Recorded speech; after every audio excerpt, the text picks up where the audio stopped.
Well, to understand the significance of Trotsky's assassination, one must understand his place in world history, what he represented, the social struggles with which he was identified. Leon Trotsky was the personification of the revolutionary movement of the working class towards socialism. When we think of Trotsky, one must understand that his assassination was the culmination of a criminal onslaught against the working class on a world scale. Nazism, Stalinism, these were different forms that the reaction against the October Revolution expressed itself. Trotsky was the personification of that great revolution in 1917. And that revolution was also the culmination of an immense social, political, and intellectual development of humanity that can be traced back to the Enlightenment and even to the Renaissance. Trotsky's assassination in 1940 was the culmination of a political process of genocide that exterminated the flower of this socialist culture. And his murder removed from the scene an individual who was, in a sense, politically and intellectually irreplaceable. If I could perhaps use a metaphor, imagine music. If somehow Mozart, Bach, Beethoven were removed violently at the height of their creativity, or science without Newton and Einstein. In the sphere of politics, Trotsky occupied a position of that magnitude. And his death deprived the working class of a strategist of incomparable genius. And it is not an exaggeration to say that 85 years after his death, we are still dealing with the consequences of his death and the consequences of the extermination of the generation of revolutionists in Russia, in Europe, in the course of the 1930s and into, of course, the 1940s. Trotsky said the crisis of mankind is the crisis of leadership.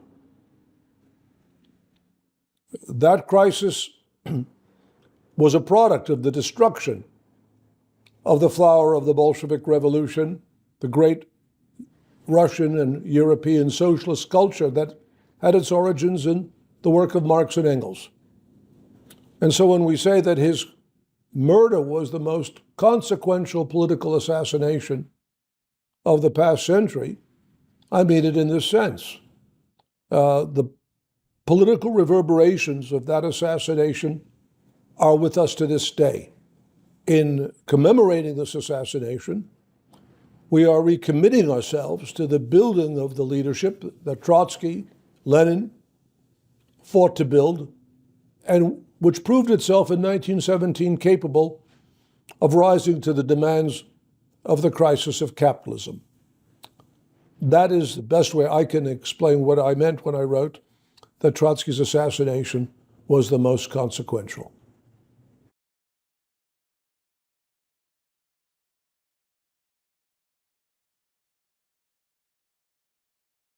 Well, in the most elementary sense, it was certainly an act of political vengeance. Stalin was a political criminal. He murdered not only his political opponents, he exterminated their families, their friends, their associates. But in a political sense, the decision to assassinate Trotsky was dictated by the immense and, in fact, genuine fear that Stalin had of the political influence exerted by Trotsky on a world scale and within the Soviet Union itself. Stalin, of course, had participated in the October Revolution.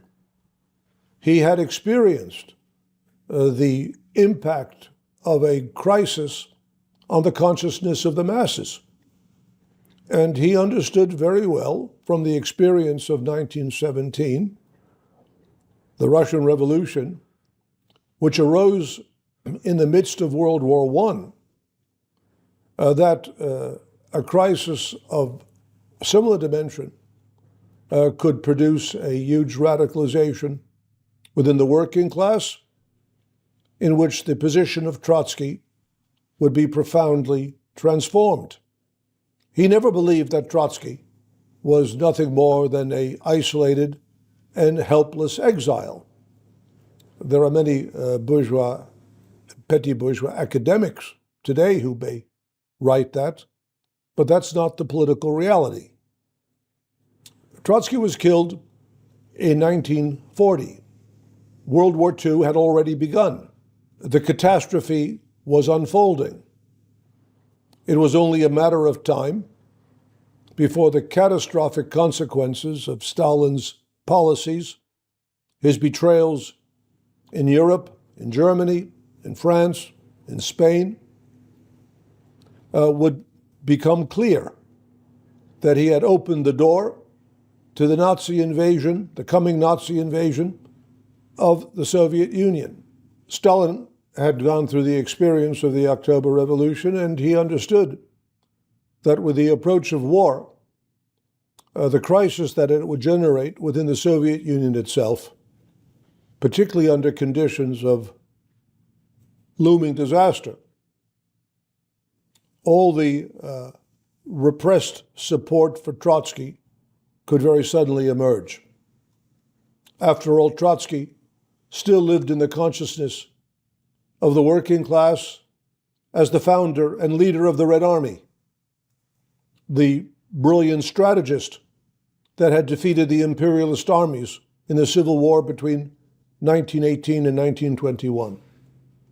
The famous socialist writer Victor Serge, in his book 1937, 20 years after the revolution, Victor Serge had said that the first shocks of a war will lead millions in the Soviet Union to think immediately of the organizer of victory, Leon Trotsky. And that is why Stalin saw the assassination of Trotsky as a political necessity for the reactionary bureaucratic regime that he headed. But Stalin was not the only reactionary leader who feared Trotsky.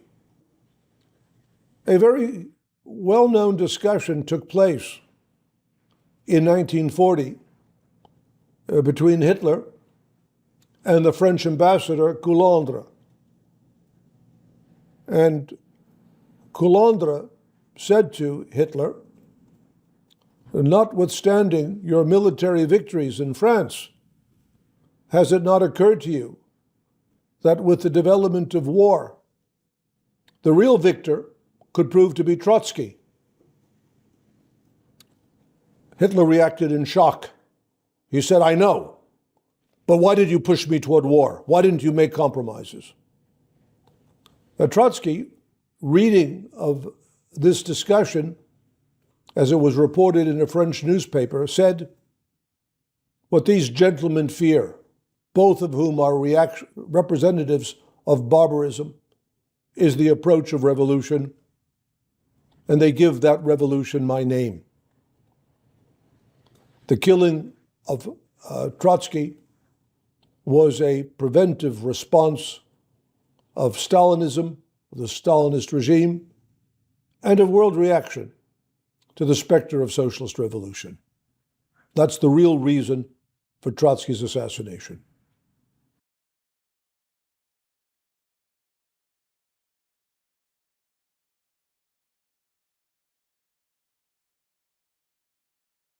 Well, those who repeat these lies simply expose themselves as liars. The crimes committed by Stalin have been so overwhelmingly documented, and the fraudulent character of the allegations that were thrown against Trotsky and virtually the entire leadership of the Bolshevik Party are fundamentally no different. These lies were so comprehensively exposed that to repeat them today places those who utilize these lies in the same category as those who deny the Holocaust carried out by the Nazis. Stalin accused virtually the entire surviving leadership of the Bolshevik Revolution of being agents of fascism, of being Nazis, of being instruments of Hitler's regime. But in 1939, after he had carried out his terror against the socialist working class and intelligentsia of the Soviet Union, it was Stalin who signed a pact with Hitler. And in fact, for the next 2 years, until the Nazis invaded the Soviet Union in June of 1941, it was not permitted for communist parties, to the extent that they still existed, or members of the Communist Party who were active in Western Europe, to speak ill of the Hitler regime. In the final analysis, those who defend the crimes of Stalinism, after all the consequences of Stalinism have been made clear, after all, it was Trotsky who warned that the outcome of Stalinism would be the destruction of the Soviet Union, and that the bureaucracy would restore capitalism. That happened, finally, in 1991. The repetition of Stalin's lies can only be done politically by those who support his reactionary program, who are reactionary petty bourgeois nationalists, fundamentally hostile to the program of socialist internationalism for which Trotsky fought. One can have, of course, a legitimate discussion with principled intellectuals and a broad discussion within the working class about the history of the Russian Revolution, the complexities of its history. But all such discussions must be based on truth, on facts. And there is no place in that discussion for those who perpetuate miserable lies and who justify mass murder and who can transform Stalin into a political hero.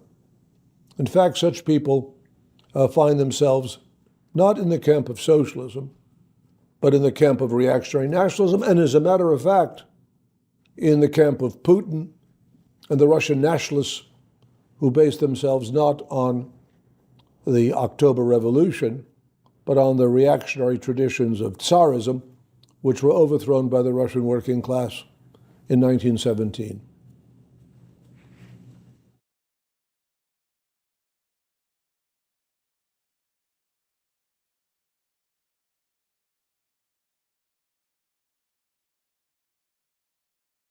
On the evening of May 24th, 1940, a Stalinist gang of assassins, led by the painter David Alfaro Siqueiros, invaded or broke into Trotsky's villa in Coyoacán on the Avenida Vienna. Actually, they didn't break into it. They were allowed to enter it in the early morning hours by the guard who was on duty, an American by the name of Robert Sheldon Hart, who, as it would later be established, was actually a Stalinist agent. He opened the door to the villa, and this gang entered the compound armed with machine guns, incendiary devices, and actually entered into Trotsky's bedroom and began firing machine guns. Extraordinarily, Trotsky and his wife, as they awoke, managed to roll off the bed, and the machine guns were pointed somewhat upward, and they fired into the bed and into the wall. It was dark, and they somehow did not succeed, miraculously, in killing Trotsky. In the course of this attack, Trotsky's grandson, Sjevovolkov, who was only 14 years old, was wounded in the toe, but that was not a serious injury. The assassins then withdrew. Trotsky immediately left his room. This was not the first time in Trotsky's life that he had come under fire. He had experience with this, and he began to look for his guard. Unfortunately, his guard consisted entirely of amateurs. They were not prepared for an attack of this character. And Trotsky actually, as I was later told by a survivor of that attack, the captain of Trotsky's guard, Harold Robbins, he told me that Trotsky found the guards, and he was obviously disappointed with their failure to respond or take any action. In any event, they soon realized that Sheldon Hart had disappeared. It was not clear whether he had been kidnapped or whether he had gone voluntarily. It was not known whether he was a participant in the conspiracy or merely a victim of it.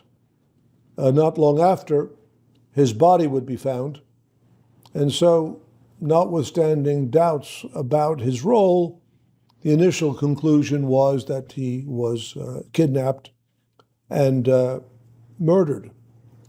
However, Trotsky did say that the possibility that he was an agent was not excluded. And as I've said, subsequent information, particularly documents uncovered after the Soviet Union was dissolved, have conclusively established that Sheldon Hart was in fact a GPU agent who participated in the assassination conspiracy. Again, it's important to take note of the timing. The attack in May 1940 took place against the background of the Nazi invasion of France. And it was Stalin's hope that public opinion would be concentrated on the escalation of the war and that the assassination of Trotsky would not dominate international headlines. In the aftermath of the assassination attempt, Trotsky first of all devoted an enormous amount of his time to exposing the conspiracy. He wrote a very powerful essay which was called "Stalin Seeks My Death," in which he said, "I live on the planet not in accordance with the rules, but in contradiction to them." The Stalinists and their supporters among petty bourgeois intellectuals and unprincipled elements actually tried to spread the rumor or advance the claim that Trotsky had organized the assault himself, that it was not a real assassination attempt. Trotsky comprehensively exposed this lie, and of course, what occurred on August 20th was to demonstrate the scale of that lie. He also wrote another article, The GPU and the Comintern, exposing the extent to which the different communist parties all over the world, the Stalinist parties, were actually controlled by the Soviet bureaucracy. Trotsky knew that there would be another attempt on his life. In 1976, when I was in Mexico gathering information on the assassination of Trotsky, about which we'll speak later, a journalist who knew Trotsky recalled a conversation that he had with Trotsky just a few days before his assassination. And Trotsky said, "There will be another attempt on my life. It will be carried out either by someone I know or someone who has access to the villa." The journalist told me that he was very fond of Trotsky. He respected him immensely and was very depressed when Trotsky said this to him. Then Trotsky smiled and said to him, "Well, you know, whatever happens, I still will win, and you know why." And the journalist asked, "Well, why?" And Trotsky came up close to him and whispered in his ear, "Because I'm much smarter than Stalin." Of course, what Trotsky was really saying was that he had confidence in the political perspective for which he fought, and that Stalin, whatever temporary successes he had, was without perspective, and would eventually, to use a metaphor which Trotsky had earlier applied to the opponents of the revolution, he would wind up in the wastebasket of history. Now, to the question of inevitability, that is a complicated question, and it depends on what you mean by inevitable. If when speaking of a historical process, there are, of course, inevitabilities. The class struggle in capitalist society is inevitable.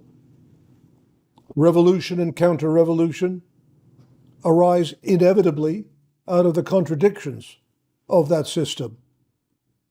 War and the struggle against war arises inevitably out of the geopolitics of world capitalism.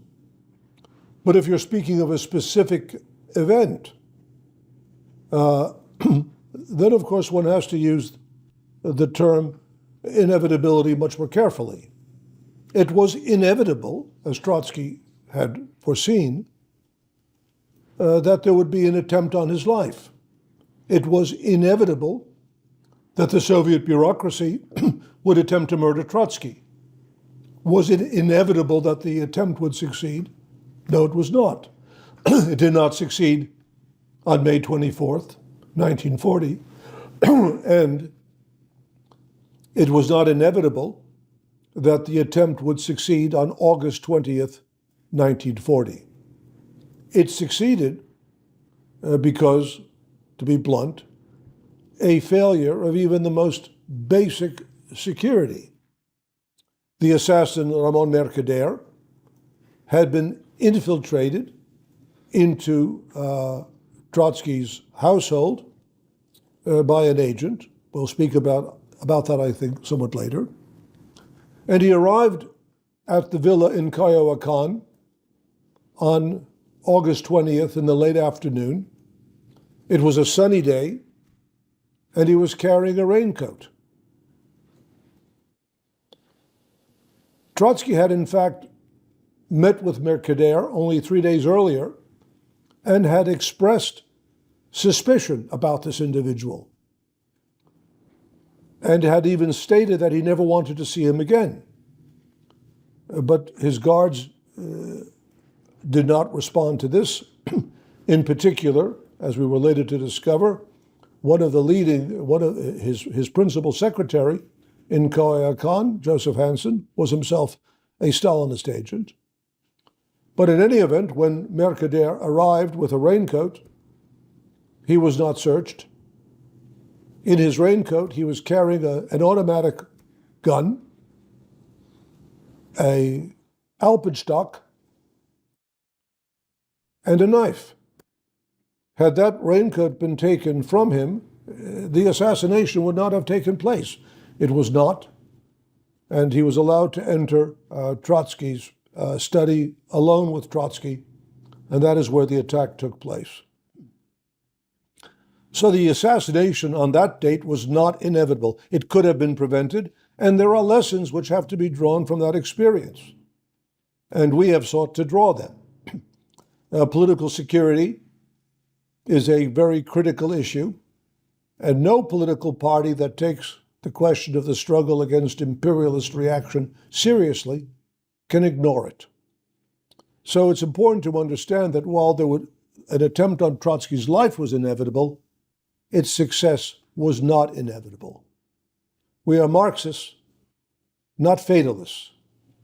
There are historical laws, but those historical laws do not lead to a predetermined conclusion. We live in, and that's important for understanding the political situation today. In one sense, the development of capitalism, the development of imperialism, leads to genocide, it leads to fascism, it leads to nuclear war. But it also leads to socialist revolution. And so the question really is, which of those tendencies will come to predominate? Will the tendencies toward destruction or the tendencies toward revolution? That's the decisive question. And here we come to the critical issue of political leadership. As I said, we are Marxists. We believe that the same tendencies which threaten mankind with destruction also contain within them the possibility for socialist revolution. In that sense, we are historical optimists. Revolution is possible, its victory is possible. But we are not complacent, and we understand that unless we fight and unless we take the actions which are necessary, unless we have a correct political program and we are able to impart that program to the working class, the danger of a catastrophe is very great. That's why we fight to build revolutionary leadership.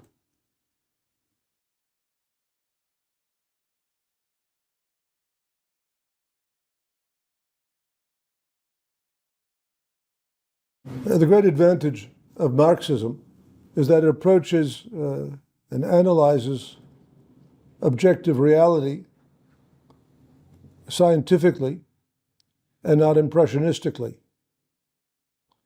It understands that the forms of appearance are contradictory, and what appears to be the dominance of reaction also contains within it the possibility of revolution.